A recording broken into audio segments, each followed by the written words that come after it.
Welcome to another episode of Life Distilled.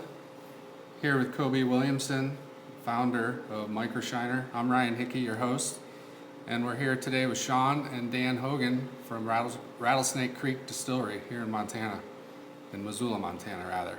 Thanks for having us, guys. Glad to have you. Thanks for coming down. Yeah, no problem. So you guys have been in business a couple years now, and we wanted to talk about how you guys got into it. That sounds pretty good. We started in August of 2015 is when we first opened the doors of the tasting room.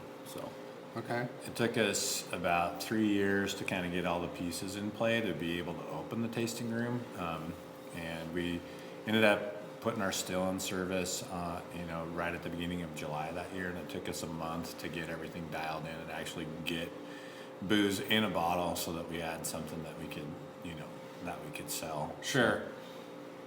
What kind of formed your idea to open a distillery? What was the background and what?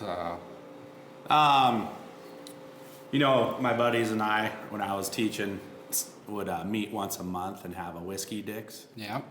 celebration. We just get down and we'd try whiskey from all over the country, all over the world, and kind of parlayed into, this is kind of fun. Right.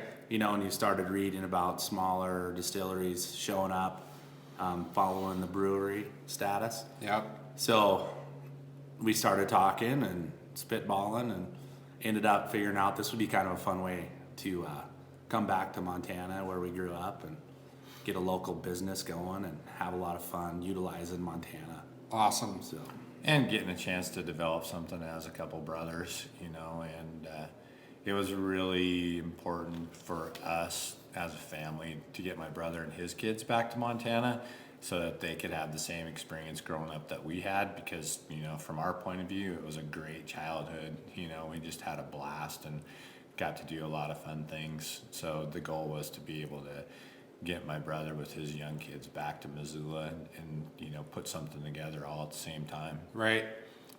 Awesome. Because you guys didn't grow up in the industry. It sounds like you were whiskey connoisseurs, maybe had some with your buddies on weekends and throughout the week or whatnot, but you guys kind of are new to the industry somewhat. I would say totally new to the industry when we started getting rolling. Yeah, and, cool. It's fun sitting down, learning, reading, tapping into the old textbooks like, oh, that's organic chemistry, that's physical chemistry. And then you get into the art of the whole process. And it's been such a blast to stretch your comfort zone, my comfort zone a lot. Can only imagine. And I'm sure there was a process from when you guys decided that your brother was coming home and said, hey, let's maybe open a distillery. Can you walk us through just kind of the idea was formulated with you and your buddies, and then you just kind of move forward, sounds like. Yeah, Sean, he called me and kind of didn't necessarily pitch the idea. He, of course, was living out of state at the time. Right. And said, hey, I've been thinking about this. What do you think? And so we kind of went back and forth with one another. And we really aren't beer drinkers per se. We're both more whiskey drinkers for sure. Okay. Even prior to getting this thing off the ground. So we batted around the idea, and then we decided, well, let's go to Seattle because it's one of the micro distilling hotspots in the country, and let's tour some of the distilleries and just kind of get a feel for what this is really all about. And we went out to Bainbridge Island and checked out an operation there, and then a couple of I guess there's probably half a dozen in downtown Seattle that we went around to, and it was really a sampling to see the different approaches. And what we came away with is this is definitely an industry that you can put your own stamp on. Right. That you can take something and you can create it from ground zero. And it doesn't really matter what your philosophy is as long as you're true to your philosophy and it's not a contrived philosophy, that you're going to be able to come up with something that people are going to respond to. So we both went back to our prospective homes, kind of chewed on it for a while, and we called each other. I think it was one of those weird moments where I call him and it's like Sean's line is busy, but then I can see, drop this call and pick up the other call kind of thing. So Right. we went through that exercise and said, hey, what do you think? And he said, yeah, I think it's a go. And it's something that I think we could do. And I think, he said, something along the lines of, I think I'm in. And I said, that's good, because the idea sparked so hard with me that even if you aren't going to be able to do it, this is something that is really going to be fun, and it's something that I want to do, and I'd rather do it with you. But anyway, that's how it started out, and then we kind of took it from there. A lot of work went into it in the beginning. It's amazing when you think about 3 years of time spent between actually forming the company and being able to put something in a bottle. And I think, if truth be told, we probably were ahead of the average on that in terms of, when you start to when you're actually putting liquid in bottles. Right. And, Yeah. I don't want to, I'm sure that Sean's got some thoughts on it as well that he'd like to share. No, it's just interesting, going from a non-risk associated lifestyle to jumping in full boat, going, this is going to be great, and having a blast doing it. Yep. Part of the fun was we're very skilled when it comes to trade, and it was so much fun putting our very own stamp on just the tasting room. We hand built this thing from scratch, and it was a ball. Awesome. And that really, that was the motivation early, is we were digging trenches in here with a tractor. We found a little track hoe that could fit through the doors, and Sean was in here digging with the little track hoe. And our dad came down and helped us out quite a bit. He built all the doors for the place, so it's really got a personal stamp. And, not to play on words here, but we also came across a stamp from a sidewalk that our grandfather had put down in 1925. Wow. And we're able to salvage that and incorporate that into the floor of the distillery. Well, then Cool. our story got around a little bit, and a local builder came by, and he brought us a concrete stamp from 1913 that our great-grandfather had put in a concrete sidewalk. And then we kind of mimicked that for that window decal over there. Awesome. So, we've got deep family roots in this town, and, there's a long history of self-employment and entrepreneurship on the part of our families here. Right. Our great-grandfather ran a concrete business. He handed that over to our grandfather, and then our grandfather was working with his sons, but they all ended up in Vietnam because they weren't in college. So all three of the sons went to Vietnam, and then Grandpa had some health issues, and so the concrete business kind of went away. But and then on my dad's side of the family, his dad was an entrepreneur, owned a hotel that was at the end of this block. Oh, wow. And just, so it's just in keeping with the family tradition a little bit to just get out there, put yourself on the line, and try and make something and do something local. And that was really our goal: use local products and create a high quality Missoula-based product, and keep our fingers crossed that it rings Keeps with other on people. going. Yeah, I agree with you guys. I love this space. When Ryan and I first came in here, I was really enamored with it. It's just cozy. It's authentic. It's personal. Yeah, we took a lot of time and effort kind of figuring out what we wanted to do, and it came out. We love it. I love it. And we salvaged material as much as we could from this space as well, to kind of maintain the character of the space. The tin roof that we repurposed for the bar back came off this building. The front of the bar, that dug for T&G, we salvaged that from the part of the floor for the mezzanine that we had to remove. Really? So Yeah. we used that to Cool. face the bar. So we really tried to, pay respect to the history of the building and the history of this area, downtown Missoula, and put our own personal stamp on it when we were coming up with the design for the space. It's a great space, and really has a kind of an old school feel and aesthetically pleasing to the eye. Thank you. Well, thanks. It's and you mentioned something that I wanted to ask about sourcing, but I guess we can wait a minute. I want to talk about how many products are you guys? What are you making right now? And So right now we distill potato vodka, okay, and we get all the potatoes from Idaho, and they are flaked, so we're not dealing with bulk. Really makes it a nice, smooth, palatable vodka. We filter it not to the extreme where it tastes, like pure ethanol. Right. We leave a little bit of flavor on there because that's kind of what micro distilling is all about. Right. Then we have a really nice contemporary gin that we're making. Right now, gin is laborsome to make, labor intensive for me. Okay. So what I have decided to do distilling wise and what the market drive demands is now it's vintage. So I take the recipe, buy all the botanicals, and I only do one run a year. Really? Yeah. So we create a vintage of gin. Oh, cool. There's going to be small drifts of flavor, but it'll be within, reason, within that category of being made exactly the same. But what I found is when you're dealing with organic or organic things, a little bit of flavor profile changes here and there. Sure. So 2017's gin is off the charts delicious. So the recipe now, that's the recipe, and we'll make it once a year in big volume. Okay. And then that way you can control the vintage Yeah. and make a great product. And I'm not making, run after run after run of gin. Right. So, because it's It's you have to intense. clean the still way more than you normally would. Okay. We macerate our botanicals, Really? which is basically like a tea bag. So you make high proof base that we use Montana red wheat for. Very cool. And then you macerate the botanicals for we do from 5 to 7 days until it looks like tea. Okay. And then we distill it out and the flavor carries through.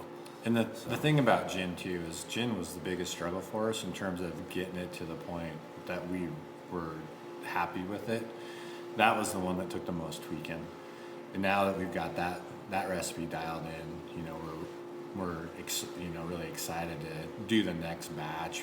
It's difficult to get that botanical balance to where you want it.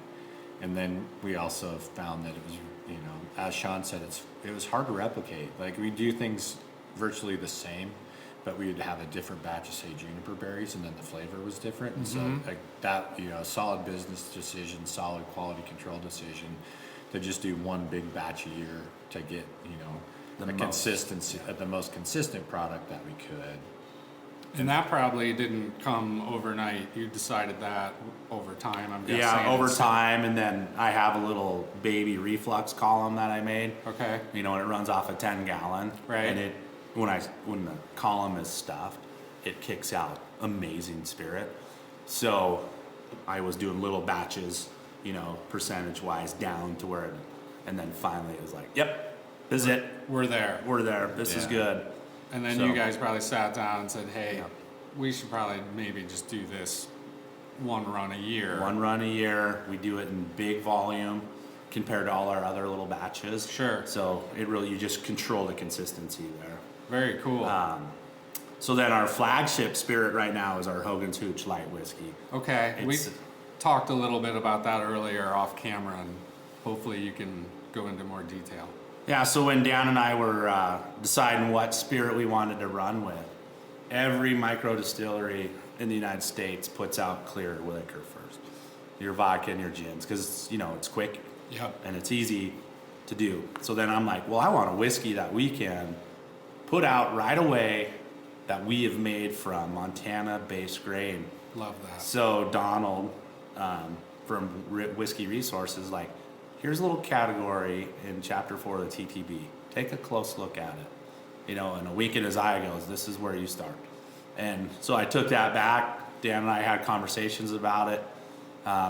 My wife is Portuguese, so, tribute to the family ties, we sourced out Chardonnay barrels. Really? Because the old Portuguese method for their booze was that they finish them out in the barrels of Chardonnay.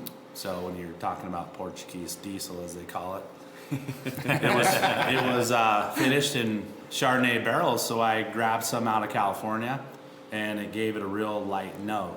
The reason we used barrels that weren't ours is we didn't have any yet. Mm-hmm. So now the Hogan's Hooch has evolved into a little bit of a stronger whiskey based on we back set it into our malt barrels now. Okay. So it gives it a nice light color. but the flavor is just outstanding.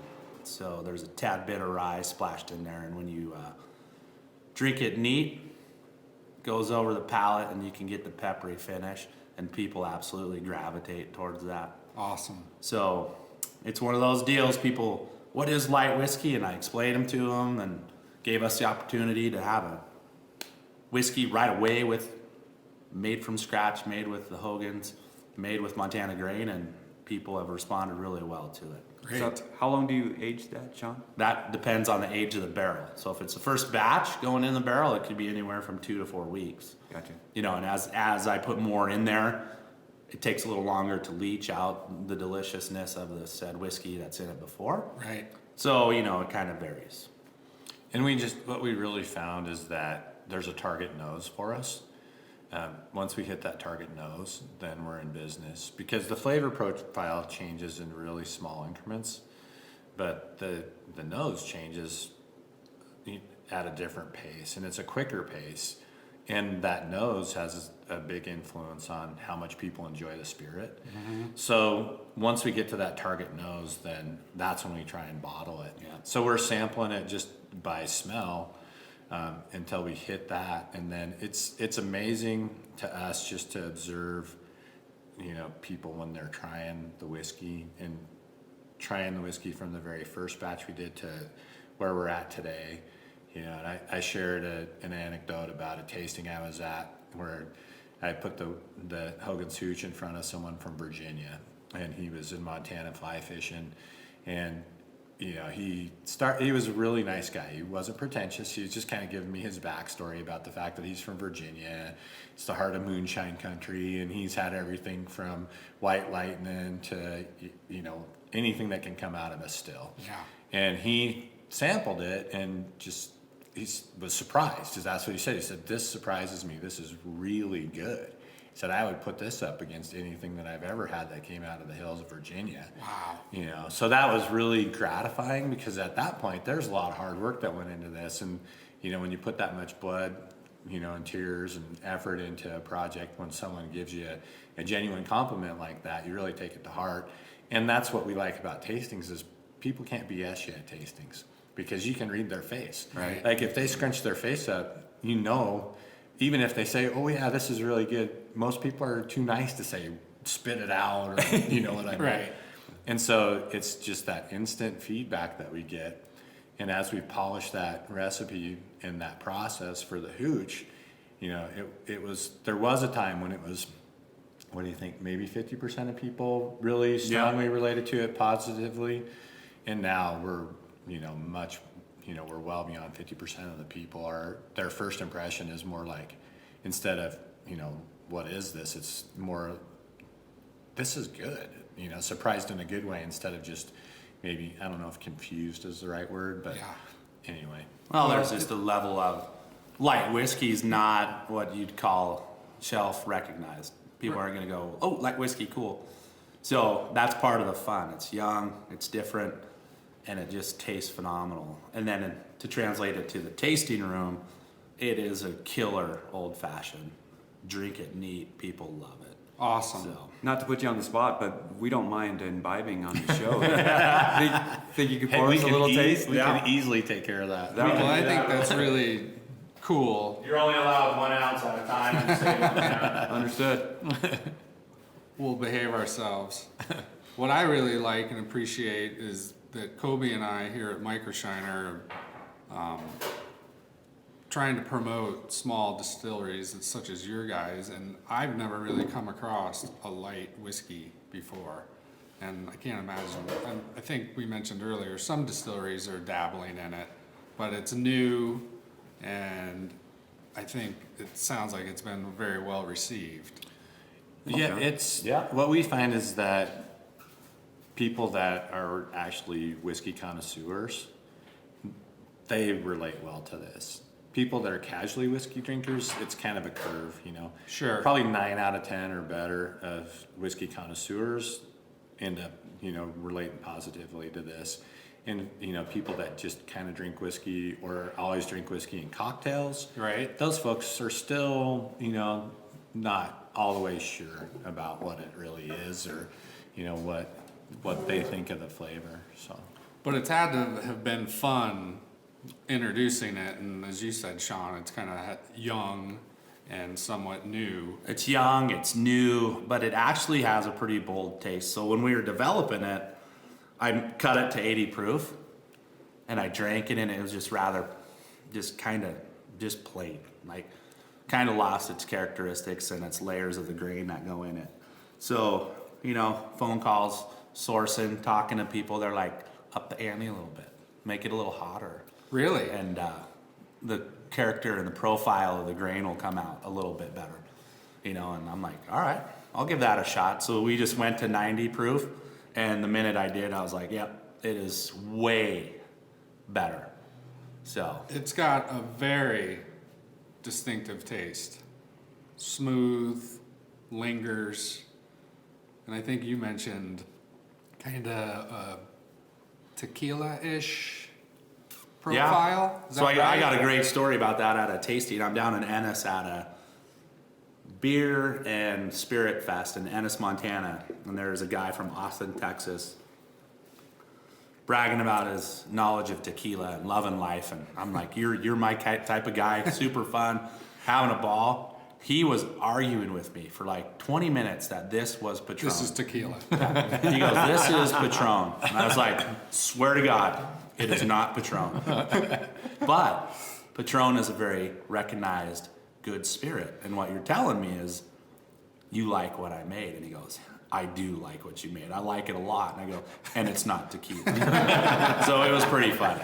So he was adamant about it. And then he did the circuit. He'd keep coming back and stop and BS Right. for a little while, and then kept coming back and talking about how it's tequila. And I'm like, it's not It's tequila. not, man.